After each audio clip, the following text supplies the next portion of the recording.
Les humains anciens poursuivaient-ils vraiment les animaux jusqu'à l'épuisement, à pied? Les études le confirment, et ça fonctionnait. La raison pour laquelle cela a fonctionné est la même raison pour laquelle vous êtes le seul mammifère sur Terre capable de transpirer par la peau. Ce compromis nous a coûté notre fourrure. Regardez autour de vous. Tous les mammifères que vous pouvez nommer en sont recouverts. Les chiens, les chats, les souris, les ours, les chevaux, les chimpanzés et même le hamster de votre voisin portent tous un épais manteau de fourrure au quotidien. Et puis il y a toi, un primate pâle, tremblotant, presque entièrement glabre, obligé de s'acheter une veste pour survivre au mois d'octobre. Alors que s'est-il passé? Pourquoi sommes-nous les seuls nus? La réponse, ce n'est pas le froid, ce n'est pas la chaleur, ni la mode. Voilà le truc. Quand les scientifiques disent que les humains ont perdu leur fourrure, ils ne veulent pas dire qu'on est complètement lisse aujourd'hui. Passez votre doigt le long de votre bras maintenant. Vous sentez? Ces minuscules poils invisibles s'appellent le duvet. Vous en êtes couvert, du front jusqu'aux chevilles. Ce que nous avons perdu, ce n'est pas les poils eux-mêmes, c'est autre chose. Nous avons perdu l'épaisse fourrure protectrice qui garde tous les autres primates au chaud la nuit et les protège durant le jour. Tu n'es donc pas vraiment nu. Tu portes un manteau si fin que le monde ne peut tout simplement plus le voir. Et cela, à lui seul, vous dit qu'il se passe quelque chose d'étrange ici. Nous ne sommes toutefois pas totalement seuls dans cette histoire. Les baleines, les dauphins, les éléphants, les rhinocéros, les hippopotames et les cochons vivent eux aussi avec presque aucun poil sur le corps. Mais regardez bien cette liste. Ce sont surtout d'énormes animaux qui vivent dans l'eau ou dans la boue chaude toute la journée. Puis, au milieu de l'arbre généalogique des primates, il y a nous, un singe nu entouré de cousins poilus. C'est l'énigme sur laquelle les scientifiques se penchent depuis plus de 100 ans. Car ce n'est vraiment pas qu'une question d'apparence. La réponse réécrit comment nous sommes devenus humains. En réalité, nous n'avons jamais vraiment perdu nos poils. Nous les avons simplement cachés. Si les humains anciens vous fascinent, abonnez-vous. J'explique ce qui me passionne vraiment avec des mots simples. Voici un chiffre qui fait perdre la tête. Les humains ont le même nombre de follicules pileux par pouce carré que les chimpanzés. Relis bien. Poil pour poil, tu es aussi velu qu'un chimpanzé. Les poils sont simplement miniaturisés, plus fins, plus courts, presque transparents. La vraie question n'est donc pas pourquoi nous avons perdu nos cheveux. C'est pourquoi nos poils ont rétréci, jusqu'à ce que cela cesse complètement d'avoir de l'importance. C'est une énigme bien différente. Perdre quelque chose, cela ressemble à un accident, à une infortune. Rétrécir quelque chose volontairement, génération après génération, ça ressemble à un plan. Ou du moins, à une sélection naturelle qui pousse fort. Et cette pression a dû être brutale. L'évolution ne retire pas à la légère l'isolation d'un mammifère vivant à l'extérieur. La fourrure vous tient chaud, la fourrure protège votre peau du soleil, du vent, des épines et des insectes qui piquent. Y renoncer, ça compte. C'est comme arracher le toit de sa propre maison. Quelque chose dans notre environnement a rendu le toit plus dangereux que la pluie elle-même. Quelque chose a rendu un pelage de type chimpanzé si désavantageux que les ancêtres aux poils plus fins ont mieux survécu. Ils se reproduisaient avec plus de succès que les plus poilus. Au fil de centaines de milliers d'années, cette pression a réduit notre pilosité jusqu'à devenir presque invisible. La première explication populaire à ce phénomène semble évidente, presque intuitive, et elle est fausse. Pendant longtemps, il a existé une théorie appelée l'hypothèse du singe aquatique. L'idée se présentait à peu près ainsi. Peut-être que nos ancêtres ont passé une période à patauger dans les eaux peu profondes, à attraper des poissons, évoluant en primates semi-aquatiques. La fourrure est lourde quand elle est mouillée. Elle nous ralentit. C'est pourquoi, selon la théorie, nous l'aurions finalement perdue. La façon dont les loutres l'ont gardée et les baleines l'ont perdue, parce que l'eau a réécrit toutes les règles pour nous, c'est une belle idée. C'est aussi, selon la plupart des chercheurs, pas ce qui est réellement arrivé à notre espèce. Il n'existe presque aucune preuve fossile d'une phase aquatique dans l'évolution humaine. Notre anatomie ne correspond pas à celle des mammifères aquatiques. Nos poumons, notre graisse, notre réflexe de plongée, rien de tout cela ne colle vraiment à la théorie du singe aquatique. D'autres hypothèses anciennes n'ont pas résisté. Certains affirmaient que nous avions perdu notre pelage parce que l'Afrique était tout simplement trop chaude. Mais voici le problème. L'Afrique devient réellement froide la nuit, surtout dans la savane ouverte. Un primate nu grelottant dans l'obscurité n'est pas vraiment un modèle évolutif gagnant pour la survie des premiers hominidés. D'autres ont suggéré que nous aurions perdu notre épaisse fourrure pour lutter contre de vilains parasites, comme les tiques et les poux. Cela aide un peu, mais de nombreux animaux poilus vivent avec des parasites et s'en sortent parfaitement bien. Aucune de ces histoires, prises isolément, n'explique l'ampleur réelle du changement que nous observons. Quelque chose de bien plus grand devait nous pousser. Les scientifiques avaient besoin d'un meilleur mécanisme. Alors ils ont étudié les glandes sudoripares. Et ce qu'ils ont découvert est vraiment stupéfiant. Votre peau est remplie de millions de glandes sudoripares écrines. Entre 2 et 5 millions de minuscules glandes qui produisent une sueur aqueuse et salée sur l'ensemble de votre corps. Aucun autre mammifère sur la planète entière ne possède un nombre de glandes de refroidissement actives approchant celui-ci. Un chimpanzé n'en possède qu'une fraction de ce que vous avez, et la plupart des leurs ne rafraîchissent pas vraiment. Les chiens allaitent pour se rafraîchir, les chats se lèchent, les chevaux transpirent un peu, mais franchement, rien à voir avec les humains. Il s'avère que nous sommes les champions de la transpiration dans tout le règne animal, sans aucun doute, aucune compétition. C'est en fait un super pouvoir qu'on oublie qu'on possède, parce qu'il se déclenche automatiquement chaque après-midi d'été bien chaud.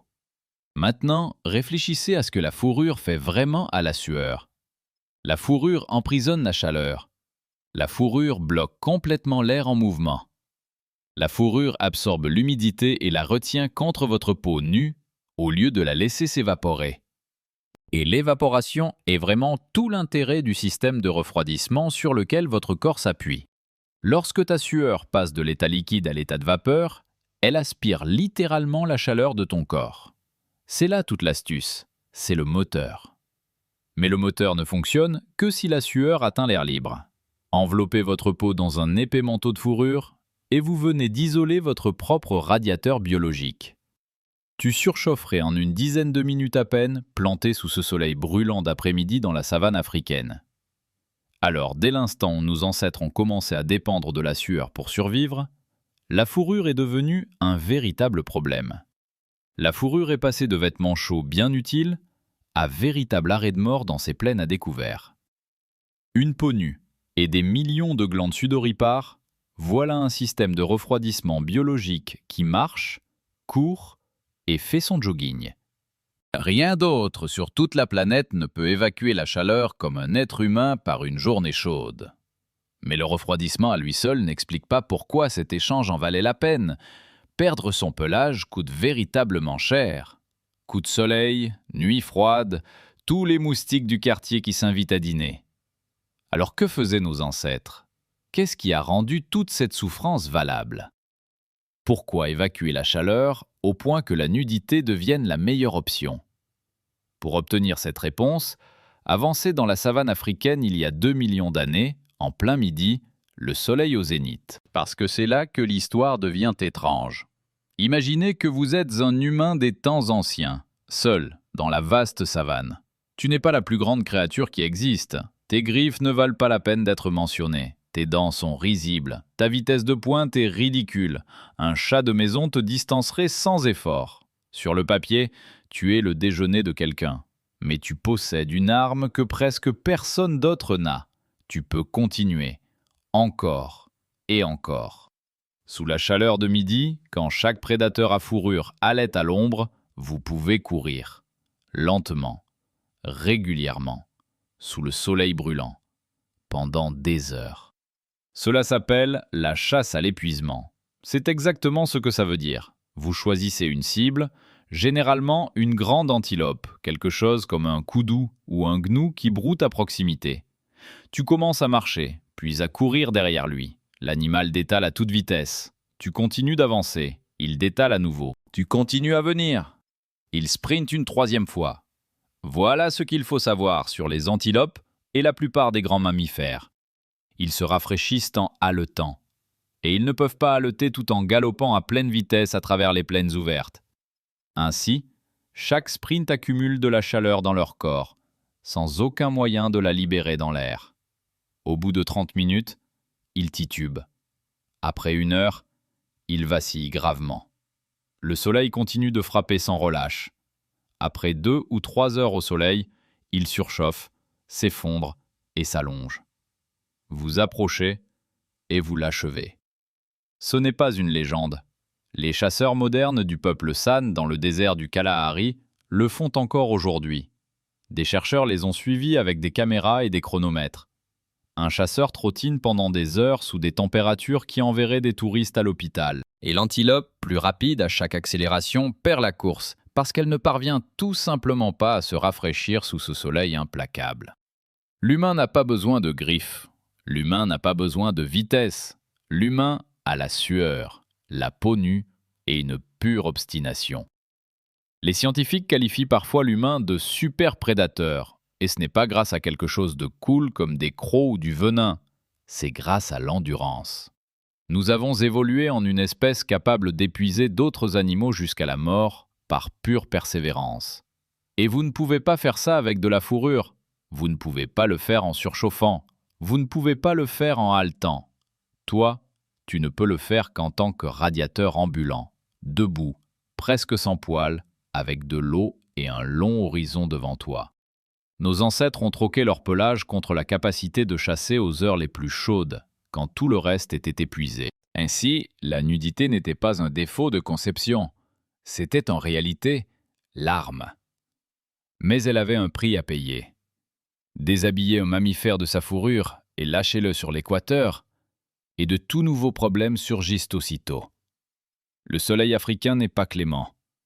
Les rayons ultraviolets brûlent la peau non protégée, et le cancer de la peau devient un risque bien réel. La sélection naturelle a donc dû combler cette lacune. Elle l'a fait en augmentant la production de mélanine à l'intérieur de la peau. La mélanine est le pigment qui absorbe les rayons ultraviolets avant qu'ils ne puissent endommager l'ADN à l'intérieur de vos cellules. Nos premiers ancêtres, dépourvus de pelage, ont développé une peau sombre et richement pigmentée. Une véritable protection naturelle contre l'implacable soleil équatorial. C'est pourquoi les populations restées près de l'équateur ont conservé leur peau foncée à travers des milliers de générations de sélection.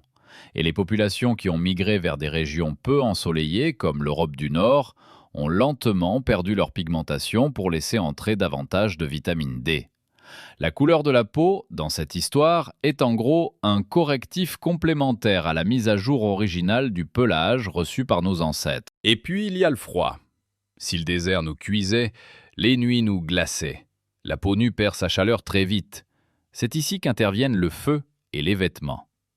Nos ancêtres utilisaient le feu il y a des centaines de milliers d'années. Le feu a rendu les nuits froides supportables. Il cuisait aussi notre nourriture, ce qui rendait les calories bien plus faciles à assimiler. Et finalement, nous avons commencé à porter des choses, des peaux d'animaux, des fibres tissées, une fourrure externe que nous pouvions retirer au soleil. Nous avons inventé l'isolation ajustable. Aucun autre animal dans l'histoire n'a jamais réussi cette petite astuce ingénieuse, rien que nous. Et nous savons à peu près quand les vêtements sont apparus grâce au pouls. C'est l'une de mes astuces scientifiques préférées. Les humains hébergent 2 types de poux. Les poux de tête vivent dans le cuir chevelu. Les poux de corps, eux, ne vivent pas réellement sur la peau. Ils vivent dans vos vêtements et ne rampent sur votre peau que pour se nourrir. Les vêtements sont leur habitat tout entier. Les poux de corps n'ont pu évoluer qu'après que les humains ont commencé à porter des vêtements, car sans tissu, ils n'ont nulle part où vivre. En comparant l'ADN des poux de tête et des poux de corps, les généticiens ont estimé à quel moment les 2 espèces se sont finalement séparées. Ils ont estimé que les humains ont commencé à porter des vêtements il y a environ 100 000 à 170 000 ans. L'ADN des poux nous révèle même quand nous avons commencé à nous vêtir. De minuscules parasites sont devenus nos témoins historiques les plus inattendus. Nos ancêtres ont donc passé des centaines de milliers d'années, nus et sans armure, à transpirer à travers les vastes plaines ouvertes. C'était avant qu'ils ne trouvent comment coudre une chemise. Une longue période de nudité très courageuse. Voici une petite curiosité amusante. De temps en temps, tu as la chair de poule. Un peu d'air froid, un film qui fait peur, une musique qui te touche pile au bon moment. De minuscules muscles sous votre peau, les muscles arrecteurs, redressent chaque poil lorsqu'ils sont déclenchés par le froid ou la peur. Chez un animal doté d'un vrai pelage, cela gonfle la fourrure en une couche plus épaisse pour emprisonner l'air chaud. Ou cela fait paraître l'animal plus gros pour effrayer une menace. Chez toi, ça ne sert absolument à rien. Pas de fourrure à hérisser, juste des bosses. Ce réflexe est un fantôme, un circuit résiduel d'un ancien pelage. Il exécute le même sous-programme sur un matériel qui ne le prend plus en charge. Chaque frisson est un minuscule fossile. Nous n'avons pas perdu tous les poils, cependant. Nous en avons gardé quelques touffes, et ce n'était pas du tout dû au hasard. Les cheveux du cuir chevelu protègent le cerveau du soleil direct et ralentissent la perte de chaleur d'un organe très coûteux. Les sourcils détournent la sueur loin des yeux pour que tu puisses garder ta cible en vue pendant que tu cours. Les cils chassent la poussière. Barbe et pilosité corporelle apparaissent à la puberté, évoquant la sélection sexuelle. Ce sont des signes de maturité auxquels les partenaires potentiels prêtent attention depuis très longtemps. Chaque touffe de poils tenace sur votre corps remplit une fonction ou signale quelque chose d'important. Cette dernière partie compte bien plus qu'on ne le pense. Dès que les humains ont développé la conscience de soi, nous avons commencé à nous forger des opinions en permanence. Notre peau a cessé d'être un simple régulateur de chaleur. Elle est devenue une toile. Un signal adressé aux autres humains. Les cicatrices, les tatouages, la peinture, les bijoux, les choix vestimentaires, les coiffures, rien de tout cela n'est possible sur un animal à fourrure. Un chimpanzé ne peut pas s'accessoiriser. Vous, si. Perdre notre pelage nous a offert toute une surface pour communiquer. Nous la décorons depuis lors. Ton corps nu est essentiellement un moteur en marche déguisée. C'est un écran que tu utilises pour dire aux autres humains exactement qui tu es, sans prononcer un seul mot. Prenons du recul. Que s'est-il vraiment passé? La sélection naturelle ne s'est pas réveillée un beau matin en décidant que les humains devaient être chauves. La sélection ne décide de rien. Elle récompense discrètement ce qui fonctionne. Et ce qui a fonctionné dans cette savane ancienne et brûlante, c'était le marathonien. La personne capable de courir un peu plus longtemps, de transpirer un peu plus, de tenir plus loin dans l'après-midi que ses concurrents. Ces individus mangeaient plus de viande, nourrissaient plus d'enfants, transmettaient des gènes pour des cheveux plus fins, plus de glandes sudoripares, une peau plus foncée. Les cousins plus poilus, haletants? Non. Multipliez cela sur 1000 générations et vous obtenez l'espèce qui lit ce script. La nudité n'est pas un accident. Ce n'est pas une erreur. Ce n'est pas la nature qui a oublié de nous donner un pelage. C'est une spécialisation, comme le cou de la girafe pour atteindre les feuilles hautes ou l'aile de la chauve-souris pour voler la nuit. Une spécialisation. Une peau glabre est une spécialisation. Refroidir un corps conçu pour courir longtemps sous la chaleur. Nous sommes, biologiquement, des prédateurs de longue distance. Tout le reste chez nous, le grand cerveau, les outils, le langage, les villes, Internet, s'est construit par-dessus cette fondation. Mais à la base, c'est un singe nu qui trotte à travers une plaine brûlante, assez patient pour épuiser une antilope. Et nous avons délégué la fourrure à laquelle nous avions renoncé. Nous nous sommes tournés vers la laine, le coton, la polaire, les doudounes, tout ça. Nous n'avons pas fait repousser nos poils. Nous avons commencé à fabriquer des manteaux, à les enlever quand il fait chaud, à les enfiler quand il fait froid. Sans doute encore mieux que la fourrure, parce que c'est ajustable. Un loup ne peut pas retirer son manteau en juillet. Toi, tu peux. Les vêtements sont la version humaine du pelage, externe et interchangeable, et nous les faisons évoluer depuis 100 000 ans. Chaque fois que tu trempes une chemise de sueur, ou que tu as la chair de poule devant une scène effrayante, tu fais tourner un logiciel ancestral. Un logiciel écrit pour un corps autrefois couvert de fourrure, exécuté sur un corps qui ne l'est plus. Ancien code, nouveau matériel. Ce que l'évolution a choisi autrefois nous gouverne encore aujourd'hui, en silence, façonnant notre façon de transpirer, de frissonner et d'attraper une veste. Ta vie quotidienne repose sur un pacte ancien qu'un ancêtre a scellé sans jamais le savoir. Un marché qui a échangé la chaleur contre l'endurance et la fourrure contre le refroidissement, et nous vivons encore aujourd'hui avec cet accord. Une question étrange sur les cheveux change ta façon de voir les gens. L'inconnu dans le bus, la foule en centre-ville, les joueurs qui sprintent dans un match de football. Vous observez une espèce de prédateurs marathoniens tropicaux revêtus d'une fourrure empruntée. De la fourrure fabriquée en usine. Voilà ce que nous sommes, au fond. Honnêtement, c'est plutôt beau une fois qu'on le voit. Si vous avez aimé tirer sur ce fil, abonnez-vous. Je fais des vidéos sur les choses étranges qui se cachent à l'intérieur des corps ordinaires. Il y en a plus qu'une seule chaîne ne peut en contenir. Et la prochaine question étrange sur le corps attend déjà. Pourquoi les humains pleurent-ils quand ils sont tristes, alors que presque aucun autre animal ne produit de larmes émotionnelles? Cette question est franchement plus étrange qu'elle n'en a l'air.